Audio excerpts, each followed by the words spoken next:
Mamadou, thanks so much for joining us inside the Ice House. Welcome back to the New York Stock Exchange. My pleasure. So first off, I have to say congratulations on VSquare's recent milestone of reaching $1 billion in assets under management. It's obviously a achievement that many firms strive for, but that not all obviously are able to reach. As VSquare also celebrated its 4th anniversary earlier this spring, just dive a little bit deeper on the firm. What is VSquare and the mission you aim to achieve? Well, thank you. And I think 1 billion is both symbolic, but also important in the journey of an asset management firm. And so the vision we had at VSquare at inception was to build a firm that is differentiated. You may wonder why building a firm when you have 11,000 asset manager firm in the US doing asset management across the board, different style from quant to fundamental to ETF providers. And when you pose that question, it kind of forces you to think about how can you be unique and differentiated. And so the vision we had for VSquare, the co-founder and I, was to build a firm that is global because we happen to be global, that is differentiated, that can bring added value to the marketplace, but also bring a different perspective and a different length on thematic investing. So that's kind of how we kind of formulating the vision to build a firm that is additional to the marketplace and can win and grow along the way. And you said there's so many asset management firms, out there. Why build an asset management firm? You built it in 2020, in April of 2020, and the months leading up to it, which for all those who remember was right as the COVID-19 pandemic was really taking hold here in the United States. What was that journey like? Because it definitely couldn't have been easy. There were obviously so many obstacles, unforeseen obstacles, I'm sure, when the journey and when the vision first started. So what was that journey like of having to deal with this once-in-a-generation pandemic while also trying to now build this asset management firm? Well, thanks for asking. And never judge my market timing. I think if you judge by that, it's pretty poor market timing. But it's a gift and a curse, right? So I'll start with the gift in itself. When you build a firm in time of crisis, it kind of forces you to think about who you would like to become, given a new set of obstacles, right? So I will kind of start by thinking that regardless of the environment, building a startup from scratch and building a firm from scratch is hard, okay? And if you take that as a hard exercise with a high probability of failure, your goal as an entrepreneur is to de-risk a big part of it, okay? And that's what I call the controllables. Now, the curveball that comes in is the uncontrollable piece. And the pandemic was one that I never forecasted in my business plan that I presented to my business partners. Now, when it happened, I remember vividly sitting in my home and thinking, oh boy, it will be a rough ride. But then the blessing is the following. It forces you to think more about your own identity as a firm, how you would like to spend your capital, okay, in terms of resources and efforts, and ultimately what matters to you as a firm. And I must say that when we launched VSquare, before even building the full platform, we put a big emphasis on our values as a firm. And our values were summarized in 3 words: passion, humility, and dedication. Now, the funny part is as you assemble, it does the term PhD, and I'll tell you the story behind it. My dad has 2 PhDs, a professor of sciences and a professor of molecular genetics, and I have no PhD to claim. I'm a outcast kid in the family, a complete failure. So I use the acronym as a joke to tell him, hey, I didn't get my PhD, but here's my PhD. But then the passion for me is what drives and fuels us every day. To do what we do is hard enough, but if you don't bring the passion into it, it's impossible to thrive. That's the number one. Now, the markets will keep you humble. Performance will keep you humble. And then one situation like crisis will also keep you humble. And so once you understand that humility is a cornerstone of a value system that I do adhere to and all the partners at VSquare, every day we show up, ego is at the door, and we understand that for us to win, someone has to lose. For us to win, someone has to trust us. So never get it twisted. Sometimes people equate their success to their own merit. Of course, there is our own merit and hard work, but there is also a lot of factors, a lot of trust, a lot of goodwill that help you do what you do. The last part is dedication. You need to be relentless. And the COVID tested us as far as how can we raise assets. No more face-to-face meetings, no more RFPs, no more new friends for consultants. How do you build trust virtually on a Zoom call? How can you raise assets when there is less opportunities, where your asset class is out of favor? So all these factors kind of forces us to adapt to a new norm. So I'll call it the gift because it allows you to become more versatile. Now the curse is that, boy, it's hard to raise. Right? It's as simple as that. And especially when you start with a lower denominator, i.e. zero assets, right? And I had a couple of friends calling me and say, this is a true definition of insanity. How would you bring that up from zero to where we are today, $1 billion? And for me, the key term is basically being unreasonable. And being unreasonable, I will tell you what I mean by that. There's a great quote by George Shaw, and it says that the reasonable person adapts himself to the world.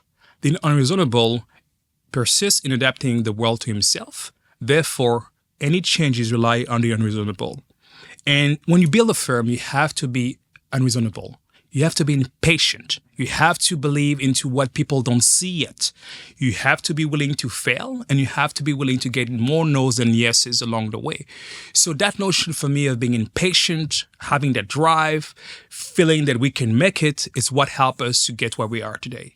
So with that being said, I may know the answer to this question before even asking it, but were there any trepidations or was there any reluctance as you get ready to launch V-Square in April of 2020 with the pandemic really grabbing hold in mid to late March of 2020, was there any thought in your mind of maybe I need to take a step back? Maybe we need to delay starting until we really figure out what this whole COVID-19 thing is all about? And the answer is a direct no. Matter of fact, we showed up every day, pandemic or not, at the desk with masks, with all the quarantine needed. We were still at the desk. So the answer is no. But then we were also blessed to be a partner with Valor Equity Partners, Antonio Gracias and John Shulkin and the team. They've seen crises along the way. And when I asked them for guidance and advice, they gave me the best advice and say, stay lean and do what you do best, right? And so, yeah, it's a capital N and a big no. We were determined to be successful, but then we were also fully aware that it may take longer than expected. So you're not shifting your vision. Vision is the anchor, but you're adapting what you're doing to the environment that you're dealing with. And being that versatile and being a boutique allows you to do that. This is a very important point, right? Part of the characteristic of being a boutique is your ability to pivot. And the pivoting can happen because of the market condition, the product feeds, the client feedback, macroeconomic factors, market factors, name it, idiosyncratic factors, all of them matters a lot. But if you are able to pivot, you tend to be more successful along the way. So one thing I have to ask right off the jump, what is the name V-Square? What inspired it? Why V-Square? Sure. So we are Quant, the co-founder and I. Abib is an actuary with physics, statistics, and financial mathematics degrees, and I'm an econ and finance degrees. And we met in the mid-2000 at HSBC Quant, and we kept in touch along the way, and we always agreed that one day let's build something together. So that's kind of the back end of V-Square co-founders.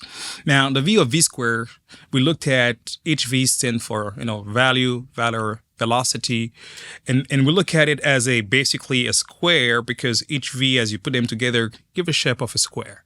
That's why we call it V-Square and not V squared, right? Now, in the name for us, what is in the name is also our notion that your value system allow you to be persistent. Your velocity allow you to deal with ups and downs. And then the values is what we believe we are helping investors adapting in their portfolios to the lens of thematic investing. So that's kind of how we labeled the V-Square story. So I mentioned previously that you just reached $1 billion in assets under management. Could you take a moment to celebrate the accomplishment, look back on the journey that's been and realize the ups and downs, the trials, tribulations, struggles, successes? Or was your mindset, we hit the 1 billion, now let's get 2, now let's get 3, now let's get 4? So I'll give you an ex ante and an ex post answer. Ex ante, yes, my mind, if we reach $1 billion, I would have thrown a big party and it would have been epic. Ex post, I was on a Zoom call with the team between meetings in a different city, and we reached a milestone. We high-fived virtually. Yeah. I got home at 11, sit down in my garden, look at the stars, and felt empty because we gave everything. The tank was just empty. So the thing that came into my mind was that, okay, let's just pause. I still have to pause and recognize the milestone, but I was more geared towards the 1 to 5, the 5 to 10, and the next phases, right? So it is healthy, though, to check in with yourself and appreciate it's a journey. Celebrate in any shape and form. But as you run, somehow you always kind of bank in what you hoped and move on for what is next, right? So it's kind of a very tumultuous journey as you go through it. So our eyes are all onto scaling the platform and raising additional assets. So I want to now pivot a little bit to your background, your journey. You were born and raised in Paris, French and British roots, Senegalese descent. You initially had a dream of becoming the next Carl Lewis, the admiration of becoming the next Carl Lewis. And then I'm assuming that the asset management firm was maybe in the back of your mind, but you ran, or excuse me, you participated in the triple jump. What drew you to Carl Lewis and wanted you to follow in the footsteps of this 9-time Olympic gold medalist? Well, yes, I was an athlete and I had hair at the time, believe it or not. I had the same haircut than Carl Lewis, right? So I started track young. I was pretty good at it, right? Up to the national level, winning a lot of medals, and I kept all the medals at home. And yes, I wanted to become an athlete. Now, I'm from a family of scientists, politicians, CEOs of listed companies, and basically a lot of high achievers in the family. And so I get to a point where my dad sat me down and said to me, look, I understand that you have a gift and you run fast and you can triple jump, but at the end of the day, I want you to be focusing on science because it has a higher probability of holding you up and further down the field, right? But a true passion for track and field, my event was triple jump. And I know it's not a very popular event, but I like to joke that triple jump is life. And I'll tell you why I believe triple jump is life. Triple jump is about 3 phases. It's about speed. Without speed, impossible to leap over, okay? It's about tempo. Without tempo, impossible to get the speed translated into leaping further out. And it's about balance. And the balance is that you have to leap 3 times. And if you're out of balance, you're unlikely to achieve that. And I find a lot of analogies and similarity to any life path. Speed is critical, especially when you do business or any endeavors. Speed matters. The other part is the tempo. And tempo for me, I'm asked often, how is the life balance of an entrepreneur? And I often say that there is no life balance as an entrepreneur. I define that as more like running an orchestra. It's about harmony. There is days where a V-square drum are so loud that the drum is the biggest part of my life. There is days where my kids are taking over and there's matters that are at the table where the symphony has to be rebalanced to an harmony of a piano or solo. And there is days where I have to make the whole orchestra work the same day, the same moment. So the tempo part of that is something I've learned by doing triple jump. Now, the balance, for me, the balance is that you translate your speed and your tempo into an outcome. I'm very much goal-driven. So yes, I started as a tracker, but then I've used the same playbook to translate my passion for track into my passion for investing, into my goal setting, and then the path that led me to build V-Square, right? So very much of a translation factor as opposed to, oh, you're a track guy and now you're an investor. But I have to ask as well, so growing up in Paris, as I said before, French and British roots, Senegalese descent, was what I call soccer, what you call football, a big part of your life. We spoke before, you said you were most recently in Russia when France won the World Cup a few years back. I'm assuming while you were a triple jumper, soccer, football was a big part of your I'm glad you asked livelihood. because I have a funny story, in many ways. So I was born in a town called Orseville, but I grew up in a town callles Les Ulis. And don't ask a lot of folks in the States to point out in a map. Unlikely they will. It's an outskirts suburb in the south of Paris, about 20 miles of Paris. Now, the city is known because we had 3 folks from our neighborhood going and winning the World Cup. One was my neighbor, Thierry Henry. I grew up in a small neighborhood called Les Amants, and I could claim that, yes, Thierry was actually my neighbor. We kept in touch till he became too popular to actually. But I'm sure, Thierry, if you listen to that podcast, please recognize me. It's my reputation is just on that.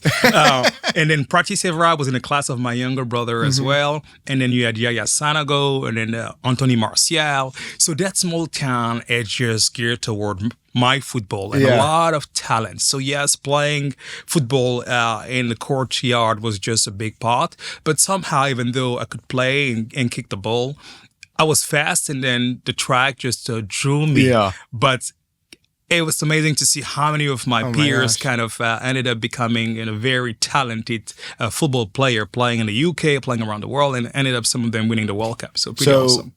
Neighbors with Thierry Henry. Yeah. When you're young, Yeah. do you understand the, I guess, significance of being the neighbor of Thierry Henry? So in that kind of neighborhood, it's an equalizer. The ball is an equalizer. Being a good kid is an equalizer. So was he talented? Absolutely.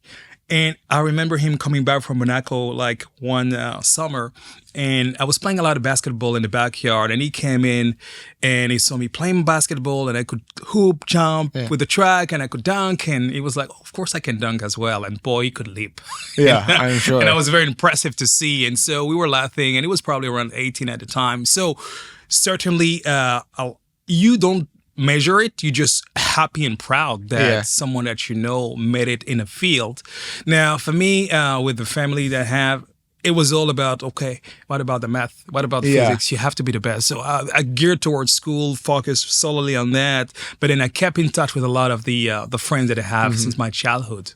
So beyond your role at V-Square, your triple jumping background, your being neighbors with Thierry Henry, you serve currently on the boards of the Andy Warhol Foundation for the Visual Arts and the Art Institute of Chicago. What sort of sparked your passion for the arts, and how are you and these boards working to foster greater interest and share this passion you have with others? So arts, I'm being spoiled. I've been born in France. It's part of the curriculum, and there was a big emphasis on arts and culture. So going to the museums, and in a city like Paris, I mean, there's so many amazing institutions that you got drawn to. I started collecting without using the term collecting. I was just drawn by images. And so photography was my initial medium. And so I will go to the markets and look at these photographs, and starting kind of with a very small budget, very, very small budget, pre-Euro. I'm talking French franc, collecting and acquiring these images. And it grew into a broader collection. And what I had as an interest for photography as a medium is that the interpretation that you have is in the eyes of the beholder, based on your own lens, your own value system, and so on. So that's what drew me to that piece of it. And then with my wife, we ended up building a collection of arts, and we paused and reflected at some point around what could be our legacy.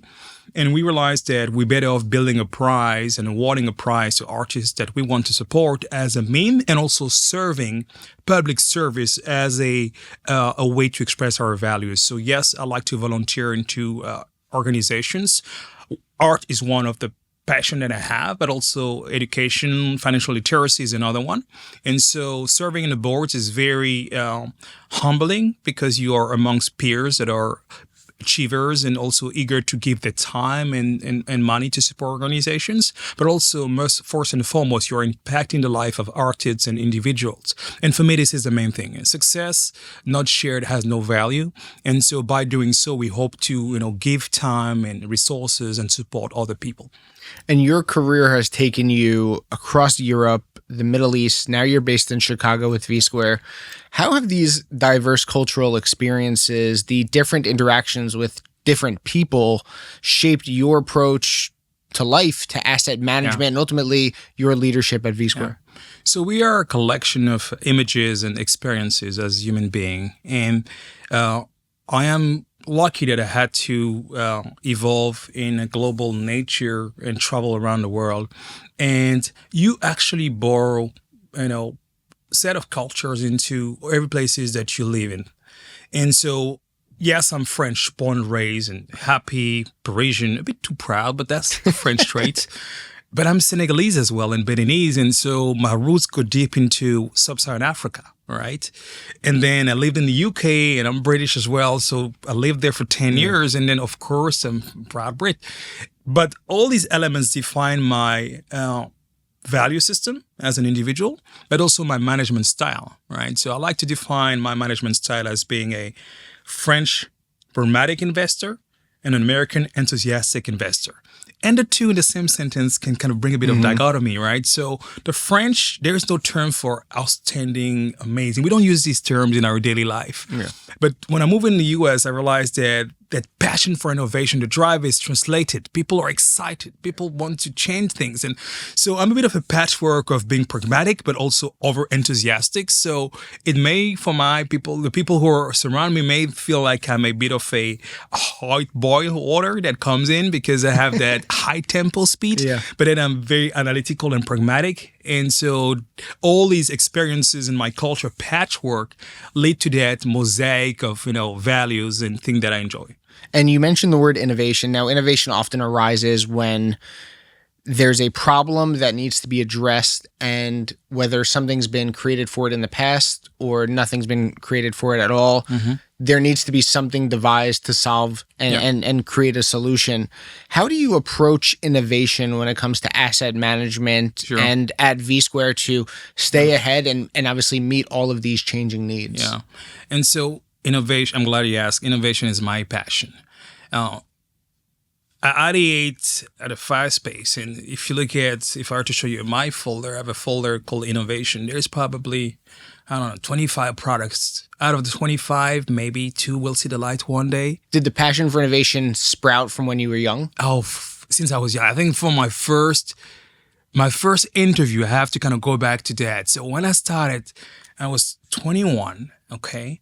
And the only thing I had in my CV was a summer job at Foot Locker. Okay. Selling Michael Jordan shoes. That was a pretty awesome sales Foot Locker was here recently at the New York Stock Exchange to actually ring the bell. Okay. Yeah. So Foot Locker was my only experience. And I applied for a job as a trader for Citi. So think about no experiences, Foot Locker sales guy applying for a internship at Citi on the trading desks. And so my 21-year-old self thought about how can I impress these MDs. So I spent weeks building a deck, 22 slides, about how I will innovate the FX market in sub-Saharan Africa. And so I showed up in London for the interview, took my Eurostar, started presenting, and one of the MD pulls and say, "Do you have more time?" I said, "I do have more time." Wait in the room. Wait an hour. They came back with 3 people. Again, Mamadou, restart your story. Started my story again. Okay, go for lunch. Come back at 3 p.m. Came back at 3 p.m. Okay, tell us your vision for FX in sub-Saharan Africa and how can you use derivatives to arbitrage the interest rate and all that. Came with a story and what I believe was a way to arbitrage a currency. And at 4 p.m., they asked me, "Do you have a passport?" I said, "Yes, I happen to have a passport. That's why I'm here for the interview process." "Are you married?" "No, but I have a girlfriend and my wife that is in London." Okay, it was a Thursday. I kid you not, the Thursday at 4 p.m. "Can you be in Dakar, Senegal on Monday?" Wow. And without blinking, I said yes. And that's the way I started as a currency trader. So innovation is, something that, is my bug. It's something that I do. And to the detriment that my team members and partners feel like, "Hey, slow down. Yeah. One product at a time." So I ended up becoming the global head of innovation at Northern Trust before co-founding V-Square. And so along the way, what I'm always passionate about is solving the problem is one thing, but then a drastic change forces you to think about a shift of paradigm. A problem that is not yet there. This is the true sense of innovation. Otherwise, you're doing incremental changes. S&P 5, you can do Index Plus. You could say, okay, I will just change the weighting. For me, this is not true innovation. Mm-hmm. True innovation sits in a place where you are thinking about things that are not yet there. So you have to translate yourself into your future, what you see ahead. And that's what drives me into building new products. I built about 40 plus financial products from scratch, and most of them were innovative, not there before. How many of them are successful? Well, if my batting average is a good 10% of that, call it a fantastic way. And that's pretty much how you have to ideate and innovate. And in the DNA of V-Square, I call that the need to innovate at a fast pace, fail fast, but build fast. Okay? And so that's a passion of mine. And you have technologies like AI, blockchain, big data analytics. These are some of the newer advanced. Now, obviously, AI has been around for a while, but Gen AI, the big Gen AI boom is pretty recent. These are some of the technologies driving innovation across various sectors, not just asset management. How are these advancements fostering innovation in asset management and at V-Square? So let me kind of give you first a picture of asset management, because I think often it's seen as a opaque industry. And let me kind of give you the sense. So it's a 120 trillion industry, okay? 120 trillion. And I'll just kind of zoom into the US. We're sitting here in New York. You have around 50 trillion in the US, asset managed professionally, out of which you have a split between hedge fund, around 4,000 players, and asset management long only, around 11,000 players. That's kind of your anchor view. Then you have the traditional asset classes, your core equity, your core fixed income, your listed real assets, your liquid alternatives, that gives you an allocation that investors kind of are buying into. Now, it's a highly concentrated industry, as the number is big, but then the larger players, the BlackRock, the State Streets, the Vanguard of the world, are taking the lion's share of the assets. Okay. Now, it has been proven that boutique managers do have an advantage point when it comes to performance, when it comes to innovation and versatility. So I strongly subscribe to the belief that boutique can add way more value than large player. I've worked at large firms. I made my most expensive mistakes there, and I decided to branch out to be able to innovate at a faster clip. Now, I believe also that there is a lack of innovation and there is a big inertia in the industry. We still think that the best way to get exposure is market cap weighted. We tried factor based. It kind of diluted a bit, but I feel like we haven't had any drastic product innovation in a long time. And I'm qualifying that by saying that, of course, we've seen new products, but I remember when I started in finance, it was all about 130/30 products, and then LDI was big, and then it's kind of going through phases. But what I think is likely to happen with the advance of AI is that you're likely to see way more innovation coming into play in our industry.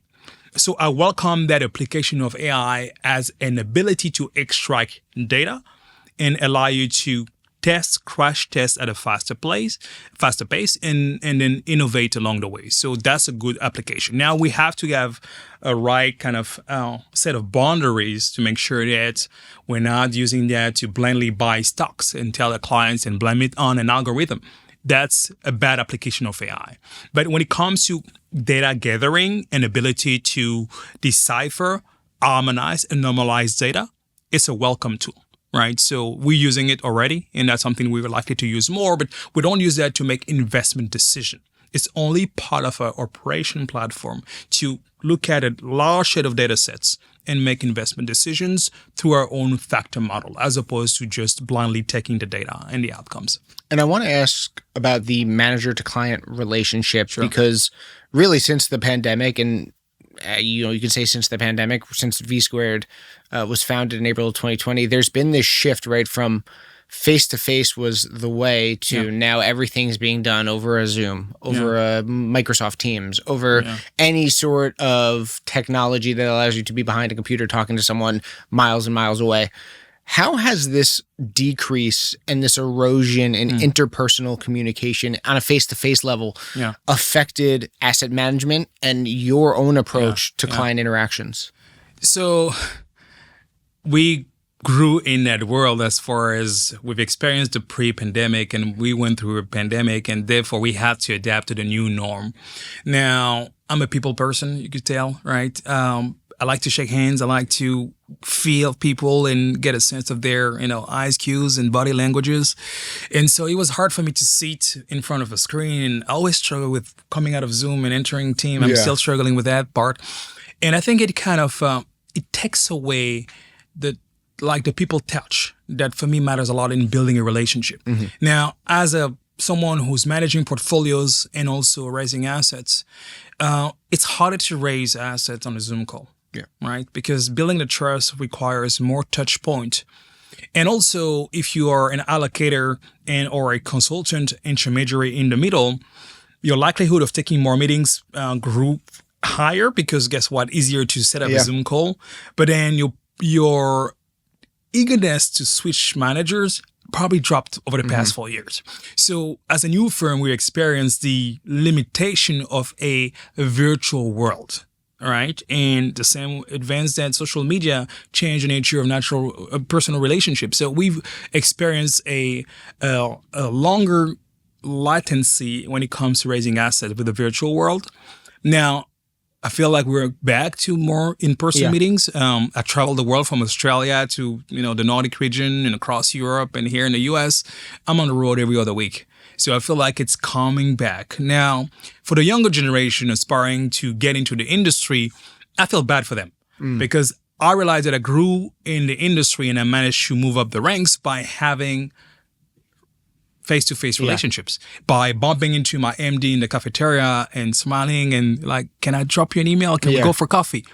That helped me build a relationship and grew through the ranks by just having that.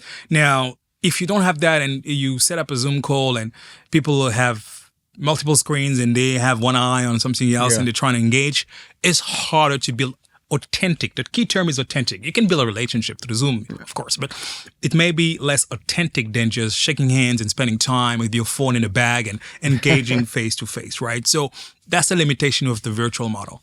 And do you think, it seems like, again, I know the answer to this, but there's now become an over-reliance on those virtual conversations rather than the face-to-face? You say that face-to-face interaction is coming back, all of your travels from north, south, east, west.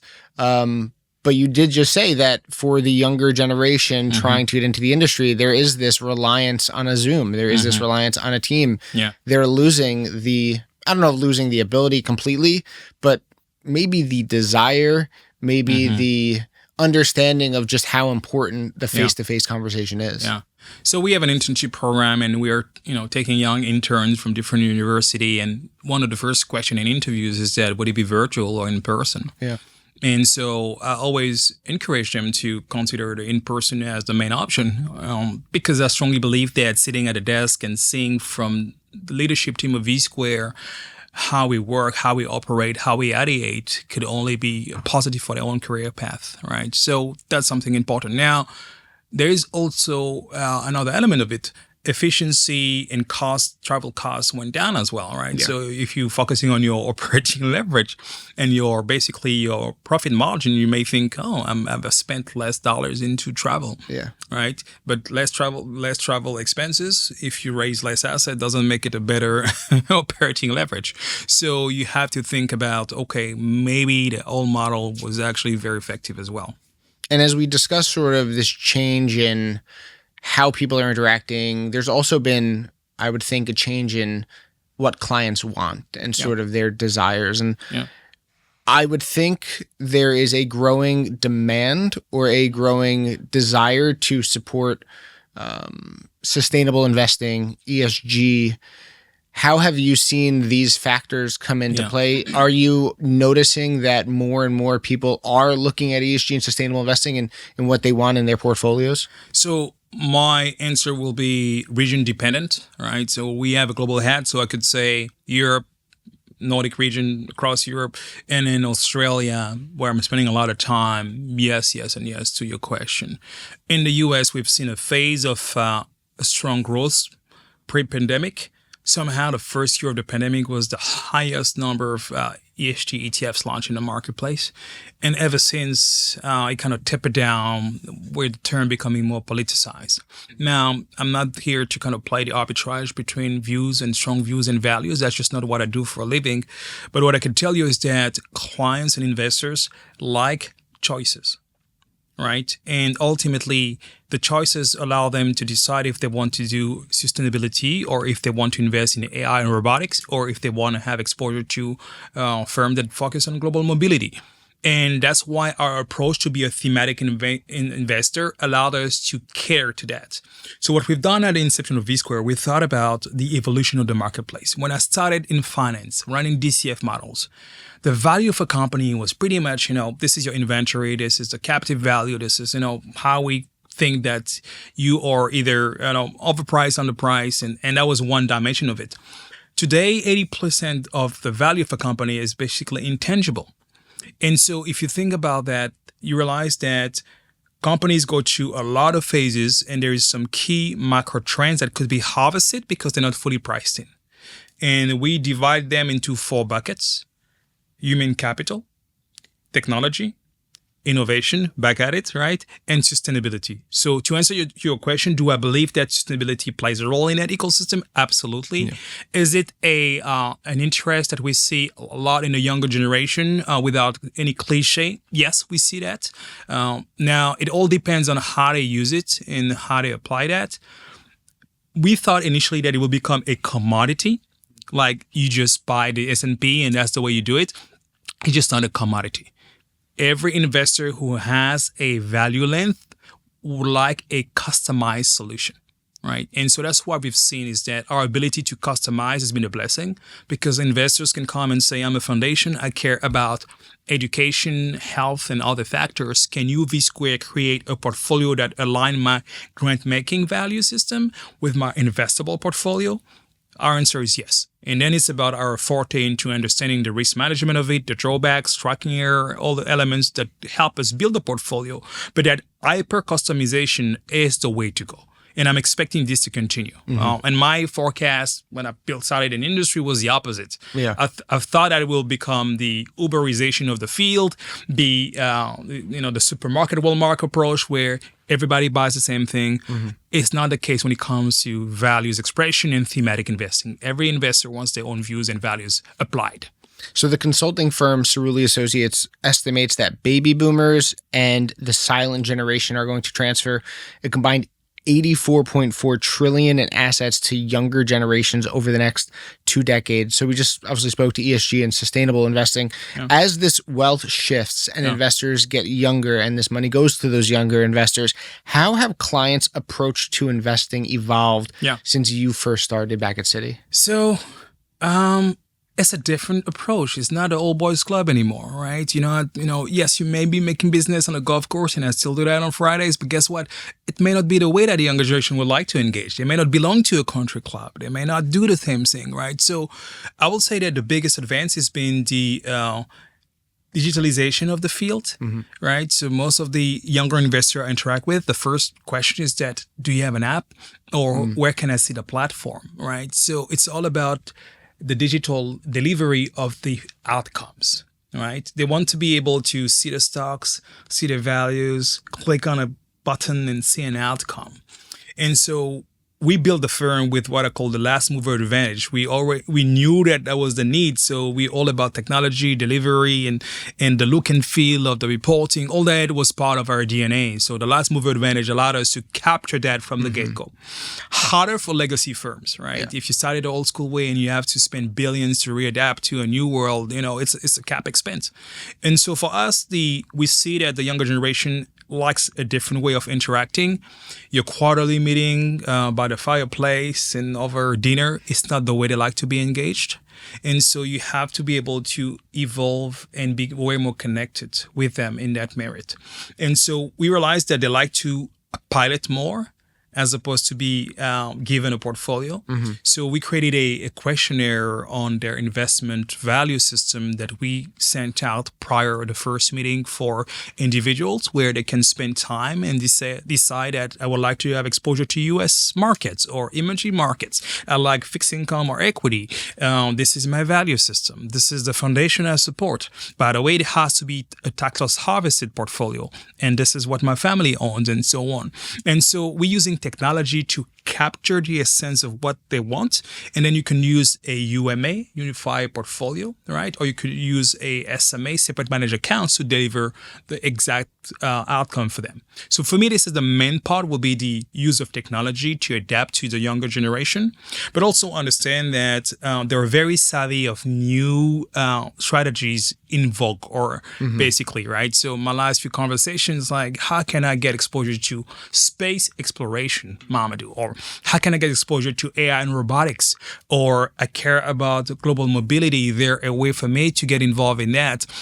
And everything they hear in the venture world or private equity world, the first question I'm asked is that, is there a product long only that does that? 10 years ago, the answer was no. But nowadays, there is an ability to go to the length of thematic investing and capture liquid alts, capture infrastructure exposure and AI and robotics through long only. And we are on the heart of it at V-Square. This is one of our forte. And so given the impact of these new technologies, these potential new investing habits and these new investing desires, what trends are you foreseeing as you project the next 12, 24, 36 months that could both shape the industry, shape the future of the industry, as well as shape what you do at VSquare?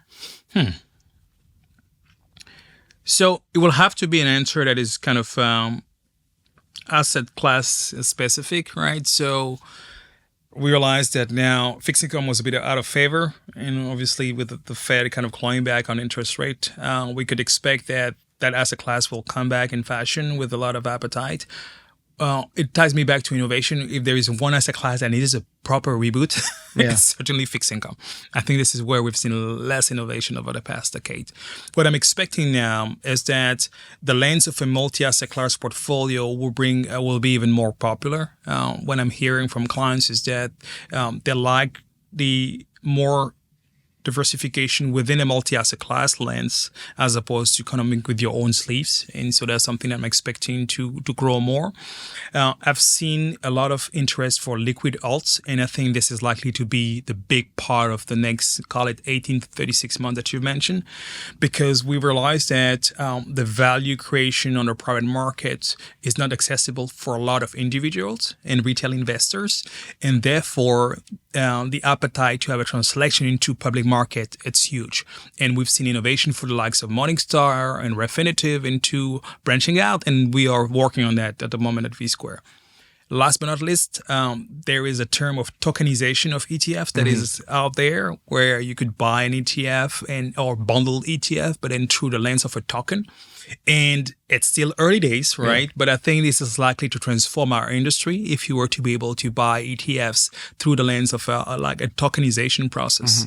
And there is some early stage in Europe around that, also in the US in certain areas. But for me, the tokenization of the ETF markets, the use of liquid alts as a way to get exposure to venture and growth themes, and then the multi-asset class length are kind of the big three themes that I see are likely to play out in the next few months. So Mamadou, as we wrap up, with VSquare, as I mentioned before, recently reaching $1 billion in assets under management and approaching next year its 5-year anniversary, how are you planning the firm's growth over the next 5, 10, 15 years to achieve the milestones that we talked about before, that $2 billion, that $3 billion, that $4 billion, and on and on? Sure. So it's something we think about, and obviously it was part of everything has to be planned, and then there is another disclaimer, everything has to be adaptable as well. So you plan for growth. That's a part that you have to do, right? So even when we were smaller than that, we were already planning for growth. Growth is impacting two major levers. One is the talent and the people management piece of it. So, we are in hiring mode and looking for talents. But then we're not looking for talents as a first exercise. We've maintained relationships and we entertained conversation for the last few years with a lot of people in the industry. And now we're in a place of looking at talents and, adding more people. That's the number one part of it. And also your operation platform has to evolve based on the growth trajectory. And then that's something that we always think about, the operational part of it, the compliance part of it. So we are kind of pacing ourselves into growing the operational platform to make sure we can adapt to the next, 5, 10 billion to come, because they will come. And for us, it's all about that planning exercise and the delivery of technology to be able to accommodate for that. Now, my motto is always, when there is a will, there is a way, and you plan for the best outcome. For us, if I reflect on why I think we're able to grow fast despite outflows in the industry and a pandemic and high inflation and no new friends in the industry, it's because we are differentiated. Back to my first comment. It's because we bring value, and also because we never thought ourselves as a startup. We always felt we were an upstart. We've done it before. We built it before. We've done it at scale. We failed in large shops. We've managed people, P&L. And then we came to the conclusion that we wanted to do it independently and also with the support of a private equity firm, Valor, that is an outstanding partner for us. And so that's why we kind of felt we were, in a way, earning the right to grow And notion of earning the right to grow is basically a phase, right? You plant the seed and then you kind of wait for the harvesting season. Yeah. For a guy like me who's not a true gardener and don't understand the seasonality of it, oh boy, I want this to grow tomorrow, right? Yeah. Every morning I'll come in and say, where are we? We need to raise more. We need to raise more. And a lot of that is also on me going out there. So yeah, I've been intense and I will remain to be intense, but also appreciated that things play out like when you play chess, they play out over a longer cycle, right? Your first few moves may not lead to the main outcome that you thought initially, right? So adapting to the market changes, adapting to the consumer changes is a critical piece of our growth journey. And boy, we learn a lot. So Mamadou, when you hit that 5 billion, when you hit that 10 billion, that 15 billion, we look forward to having you again inside the Ace House. Thanks so much for joining us. Oh, my pleasure. And I will mark the calendar already.